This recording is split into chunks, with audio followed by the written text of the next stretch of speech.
Hello and welcome to another Fantasy Premier League video. My name is Steve and today we're taking a look at a couple of the key injury doubts, my team selection and captaincy for game week 14. We've also got a proper microphone stand on deck now, so you shouldn't be hearing all the thuds from the desk vibrations as I put my arms down and whatnot. So hopefully it is coming across a bit better in terms of audio moving forward. But before we get started, if you're not already a subscriber to this channel, consider subscribing. It really helps the channel out. And if you enjoy the following content, make sure to give it a thumbs up. Right. Now, so game week 14, this is my team as it stands. I'm playing Johnston in net away to West Ham, with Gahey away to West Ham as well, so I'm doubled up on the Palace defence. One of my free transfers in this week was Kieran Trippier for Matty Cash. So he came in yesterday as Cash's price was looking like it was going to drop in the period in the price change period yesterday, but it didn't in fact drop, so Matty Cash is still, I think, down on about 5.1 billion or something. We've got Lascelles in there as well, so I'm doubled up on the Newcastle defence and doubled up on the Palace defence. Now, that doesn't look great on paper, but I'm not too concerned about the Newcastle double up, as Manchester United haven't really been attacking too fluently over the last few game weeks, even though they did score 3 goals in that Everton game. Took a wonder goal from Garnacho and then a penalty to really, which were 2 of the 3 goals there. So, and Newcastle are a much stronger defensive team. And on the Palace double up, I was quite worried about this heading into the game week. But with the news around Matty Bowen looking like he is injured, I am way more happy to be playing my Palace double up in defence and hope that we can come away with a much needed double clean sheet there. Across the middle of the park, I've got Saka at home to Wolves, Mbuimo, still don't know how to pronounce that, who was my other free transfer in this week, who came in earlier this week in order to catch price rise on Mbuimo, which I did indeed do. Palmer at home to Brighton, Son away to Man City, and Salah at home to Fulham with the bus captaincy on him. So when the deadline ticks over, I usually set my team up as, just gut feel from the start of the game week as to what I would like to go with. So we will discuss captaincy later in this video. We've got Ollie Watkins up front away to Bournemouth, which I will go into a lot of details on him in a minute. And then Haaland at home to Tottenham with the vice captaincy. Now my bench is struggling.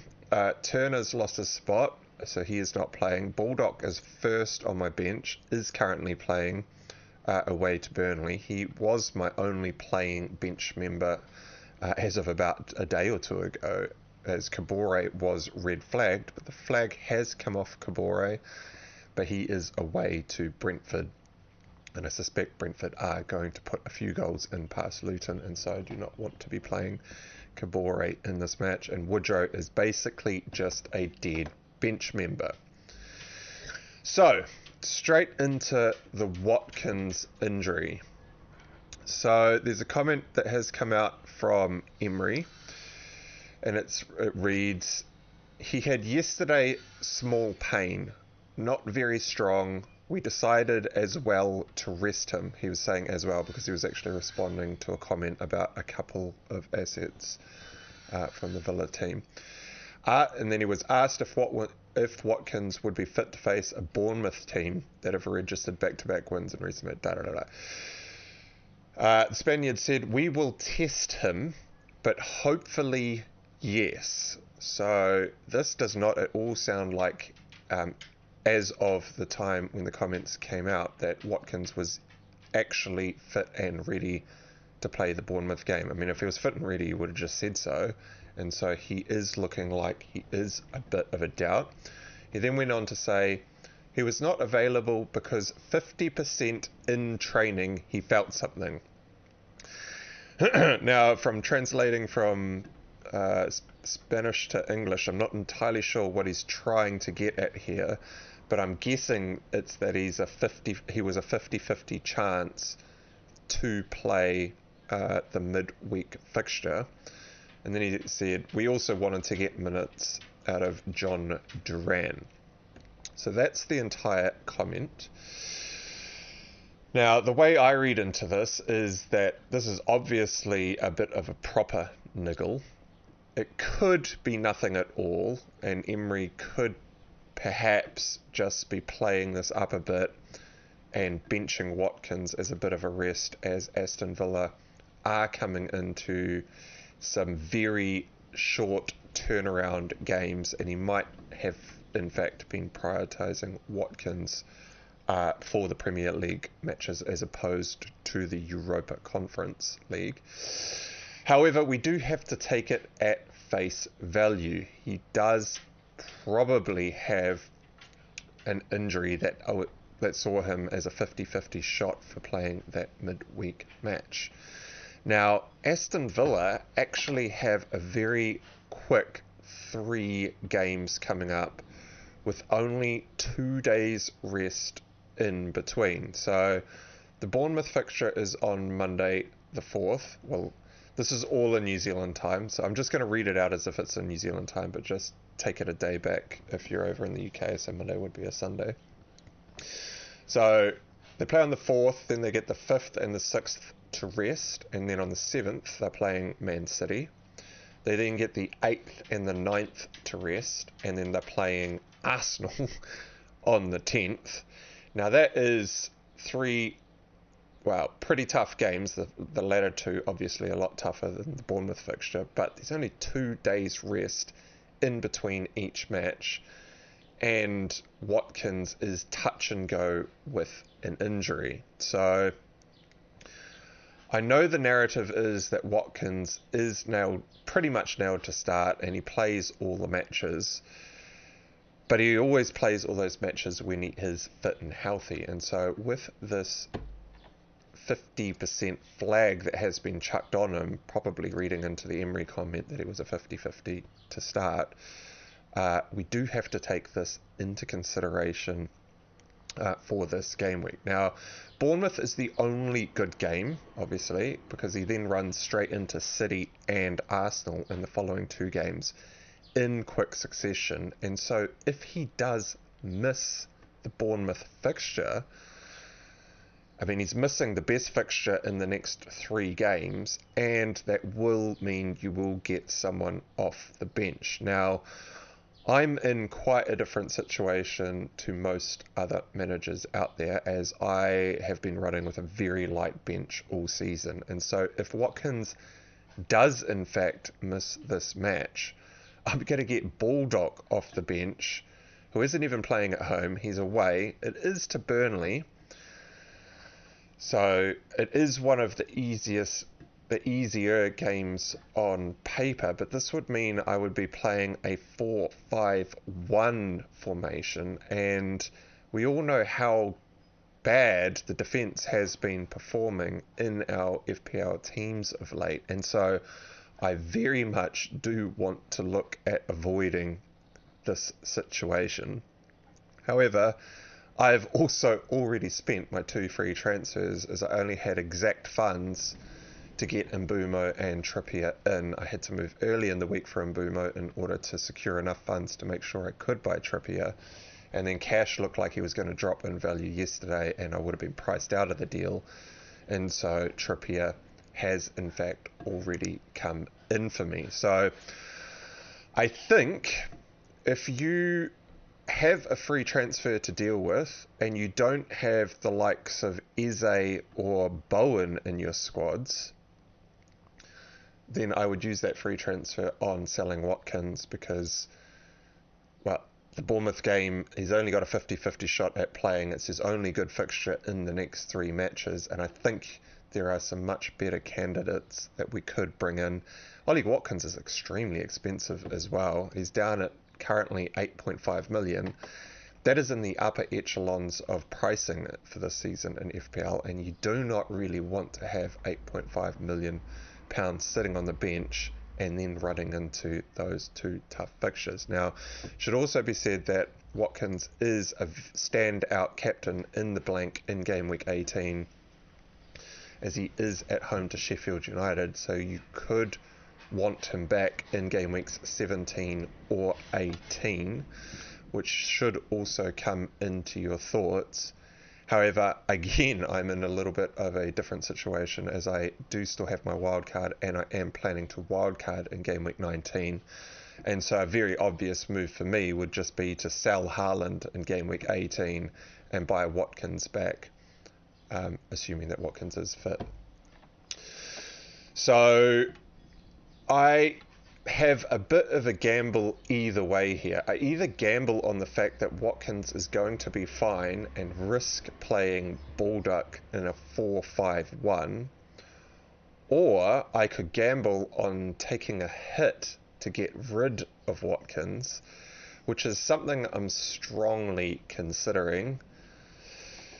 The advantage to taking a hit this week, this is also a bit more team specific to my own team, is that it gets me an extra transfer a little bit down the line in order to deal with my double Palace defence, which is running into Liverpool at home in game week 16 and Man City away in game week 17. And so the way that my transfers work out, I was going to sell Watkins next week anyway, after the Bournemouth fixture, but that would have meant that I would have had to play either Johnston or Gahey in that Liverpool fixture in game week 16. And so if I do end up taking a hit to get rid of Watkins this week, it does give me an extra free transfer, I suppose. I mean, I am taking a hit, but it does mean that I will have that free transfer up my sleeve in order to deal with one of the defenders. Now, I am usually extremely adverse to taking hits for defenders or goalkeepers, and so I am much more likely to take a hit for a midfielder or a forward, as their ceilings are a lot higher and they are more likely to be able to pay you back. Whereas when you're doing it for defenders, you're gambling on a clean sheet. One goal goes in and that clean sheet is wrecked, whereas your forwards can score for as long as they are on the pitch. So George Thomas just commented on my last video earlier in the week, which I haven't responded to. It came in overnight, but I may as well respond to it in this video. And he asked, with the Watkins news that he's 50-50, would you look at Darwin or Isak this week? Darwin seems to have the higher ceiling, but bigger minutes risk. So this came in as I'd already written the video, but my next point was, if you are inclined to sell Watkins, there are really only two decent candidates as replacements in the similar price bracket, and that is Darwin and Isak. So George Thomas is spot on. These are the only two candidates that I think are really worth looking at. So going to Darwin first. Darwin does look like he is first choice up front. Has a great run of 3 to 4 matches. Now, the reason I say 3 to 4 is I'm still taking Manchester United in game week 17 as a good match for the Liverpool lads, whereas I know some of you may not see that as quite a nice fixture. But the next 3 is Fulham at home, Sheffield United away, Crystal Palace away before they have Manchester United at home. For me, that's 4 really good fixtures for someone like a Darwin. And so he will actually end up with a load of chances to shoot across these next 3 to 4 matches, which he will actually probably need if he's going to score a goal, as Darwin's finishing isn't clinical. So the gamble with Darwin is that he is very wasteful in front of goal. So you know he's going to miss a whole bunch of chances. The gamble is really whether or not he's actually going to be able to sink them. It's not about whether or not he's going to get given the opportunities, as I'm almost certain that he will. The gamble is about whether or not he's actually going to be able to finish them. There's also a very slight threat of rotation for Darwin with Gakpo around. I think Gakpo did in fact play up front in the midweek fixture, so Gakpo is still being used in that forward role, but in the Premier League it looks like Gakpo has actually been getting used a little bit more in midfield, so I don't think there is that much of a rotation threat to Darwin, especially because Jota is also out, and so Darwin looks about as nailed as you could hope. However, Liverpool's fixture run is just as bad as Villa's. So they only had 2 days, or will have 2 days rest from the Europa fixture until the Fulham match. They then have 2 days rest in between Fulham and Sheffield United, so the 5th and the 6th in New Zealand, and then another 2 days rest between Sheffield United and Crystal Palace, so the 8th and the 9th would be rest periods for them. So that is very, very short turnaround, and so I would put a bit more money on the fact that Darwin probably will be rotated throughout this period. Now, whether that means he's benched from the start or potentially he plays 75 minutes, 75 minutes, 75 minutes, that is anyone's guess. That is just part of the gamble that you probably need to weigh up in your decision. My guess is he's probably just going to start up front and have his minutes managed, but he could by all means miss out and come in off the bench for one of those fixtures, and they're all pretty nice fixtures. I mean, Liverpool should be able to get through without Darwin for those matches. So on the Isak front, Isak though is far more clinical than Darwin, and he has penalties up his sleeve, and with Wilson sidelined for 6 calendar weeks, which is a lot of game weeks in FPL with the short turnaround of fixtures, Isak looks to be about as nailed as it gets in that Newcastle outfit too. Now, must be said that Gordon has spent some time up front though, but that has mostly been when Isak has come off early. So in the last Premier League fixture, Isak played 80 minutes, and I think for the last 10 minutes or so, Gordon went up front, which is actually when Gordon scored his goal, by the way, for those Gordon owners.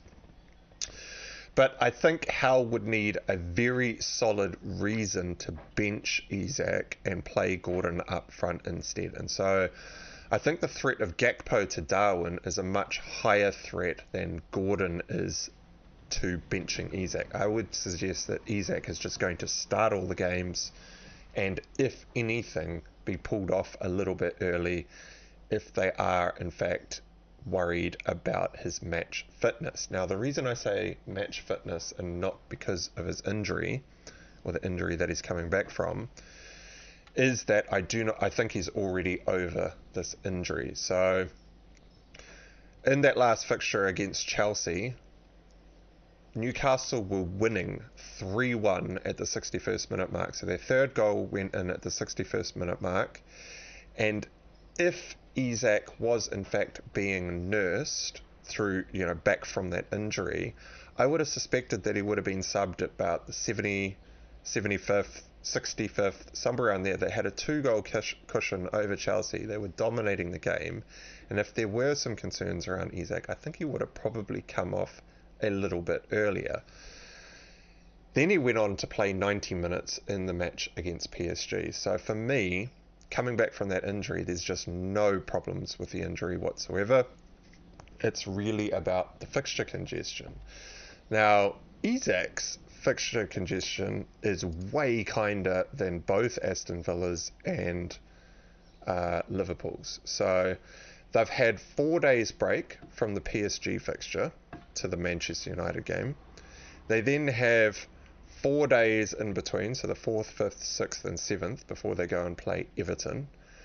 And then they have another, then they have a 2-day break until the 11th. I actually had a different number written down on screen over there. But so they have a much longer break between their Champions League match to game week 14 and from the games from game week 14 to game week 15. And so for me, I think Isak is just going to start all these games and probably play 80 plus minutes over the next 3 fixtures. So for me, Isak is the man that I would be going for. And this is actually enough for me to make the move of taking a hit to get rid of Watkins and bring Isak in. I do not really fancy a 50-50 gamble on Watkins. If he is benched and the 50-50 goes wrong, 4 defenders playing Bulldog does not fill me with confidence. I already know that I'm selling Watkins next week and I want to bring Isak in. Plus it buys me that extra transfer in future. And given that the price changes happen any time from 1 PM onwards in New Zealand, and the fact that I have recorded this video already, I'm just going to take the hit now. So let's just bring him in. So Isak's in, right? So very quickly on Jared Bowen, there was a comment that came out from David Moyes that said, Jared, of course, had an injury. I'll pick up with the medical team and we'll see later this afternoon. So at the time at which the comment came out, this means that Bowen is not yet fit and ready to play the game. And Moyes is waiting until the last moments to find out from the medical team whether or not they can actually play this weekend or not. Now, this also sounds like a 50-50, but I would place this 50-50 more on the chances that he doesn't play, because he did miss that last fixture. I suspect that he could, because it's running right up into the last moment, and you probably won't hear anything more from the West Ham camp. I would err on the side of caution around Bowen and probably get rid of him for someone like an Mbumo or a Palmer. And if you already had those two, you'd probably have to go a little bit left field. Sorry, getting a bit of a dry throat. If any of you out there already have Mbumo, Palmer and Bowen and are looking for other options, drop me a comment in the thread below and I will try to get back to you today before the deadline. I'm trying to rush through this because still have to talk about captaincy. So there's only really 2 captaincy options this week. It's either Salah or Haaland, and when I set up my team for the bus captaincy, I put it on Salah. Both players are playing at home, but I do think that Salah has the kind of fixture on paper. Now this captaincy decision is about as close as it gets. So we'll go into Haaland first. So Haaland is coming up against a Spurs outfit which are riddled with injuries and suspensions. So it looks like they are going to be without Ramiro, Van de Ven, Perisic, Maddison, Sarr and Bentancur this week. Now that is quite a lot of players that are going to be out of this match. And Postecoglou is most likely still going to play a more attacking style of football, which, to be fair, Man City don't really come up against quite a lot. Now, my guess is that Man City will probably find a lot more space on the pitch with Spurs looking to attack, but Spurs do deploy quite an aggressive press, which I don't think City are very used to, and that could actually knock them off their game a little bit. However, I would still put it forward that Man City are probably going to flourish as a result of the injuries and the attacking style of play. We'll probably see Maddison back in 10 again, and in the midfield we'll probably see someone like Basuma, Højbjerg and Lo Celso. So that's a lot more of a defensive midfield setup than an attacking setup. I don't know which one out of those 2 players are going to be dropped. You might actually see a 4-2-3-1 with Basuma and Højbjerg sitting in there, and Kulusevski sitting in front in that 10 role in the Madison role, with Brian Hill on the left and Hill on the left and Johnson on the right, or I can't remember which way around it went. But it worked quite well last week, and I think that is probably what they will go with against City. Now, Salah, though, is hosting Fulham, who have no clean sheets in their last 5 fixtures and only 3 clean sheets all season. And they are going to be much easier opponents than Spurs, even though Spurs are a little bit depleted. Now, Liverpool's attack is comparable to City's. And so if I had to put my money on who would score more goals this week, my guess is it's probably going to be Liverpool, because Fulham aren't as good of an opponent as Tottenham.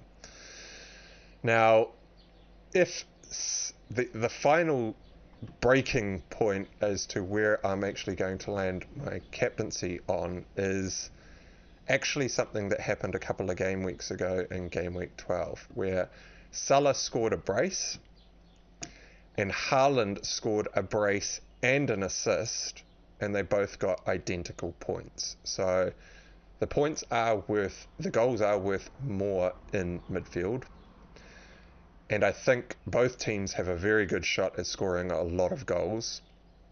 And so with the easier opponent, less returns for a higher score required, it is tipping the scales in favour of Salah for me, which means I will be going against the crowd yet again this game week, which does feel a little bit more risky coming off the back of a Sun captaincy blank last week. However, I cannot let that blank last week sway my decisions. I have to look at each new game week with fresh eyes. And so my captaincy is actually going to fall to Salah this week. And some final notes just about the channel itself. In listening to the feedback provided over the course of a few videos, I am going to try to release more specific videos moving forward and try to keep them a bit shorter and more succinct, which will actually mean a few more releases during the week rather than just the 2 longer releases that I have been working with up until now. Now, I have probably picked the worst time to try and do this, as there is going to be very little time in between matches over the next couple of game weeks, but hopefully I managed to muddle my way through it. So as always, I appreciate your feedback and always try to take everything on board. And although I cannot cater to everyone, I will do my best to improve the information delivery and the overall viewing experience. So please bear with me, as I'm sure there will be some teething issues over the upcoming videos. But that is it for this video. So if you enjoyed this video and got something out of it, press the like button and consider subscribing. And if not, that's alright too. I appreciate you watching. And until next time, cheers.